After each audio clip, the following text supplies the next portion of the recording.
Bonjour à tous, au menu les résultats d'une étude sur le prix des voitures électriques. On parle aussi de sport et de cet échange de montures entre Lewis Hamilton et Valentino Rossi. Avant cela, Maximalus, ça se précise.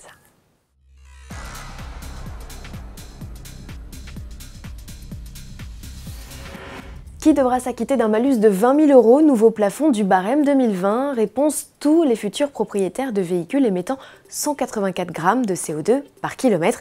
Cela vaut si la livraison de votre voiture intervient entre le 1er janvier et le 29 février 2020. Au 1er mars, et avec la mise en place du barème WLTP, ce sont tous les véhicules rejetant 212 grammes de CO2 et plus qui seront pénalisés de ce maximalus.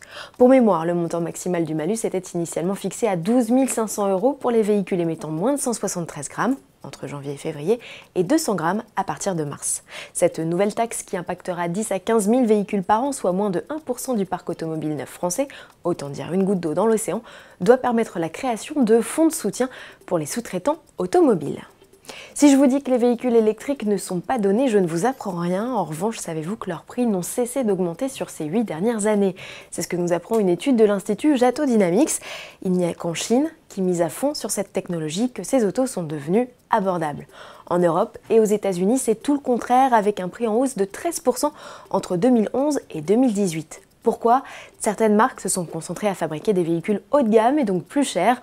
D'autres ont choisi d'améliorer leur modèle existant en optimisant temps de charge et batterie. C'est le cas par exemple d'une Renault Zoé, dont le prix de vente a augmenté de 18% entre 2011 et 2019.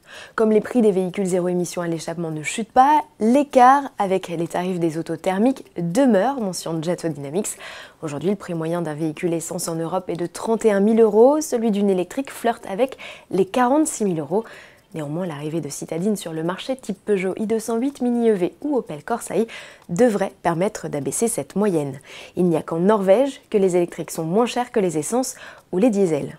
Les VE, comme on les surnomme, représentent plus de 5 millions de véhicules dans le monde, un volume qui a quintuplé entre 2011 et 2018. Néanmoins, ils ne représentent que 7% du marché automobile mondial. Pour démocratiser l'électrique, les gouvernements et les constructeurs doivent donc encourager les consommateurs, et cela passe aussi par la multiplication des bandes de recharge.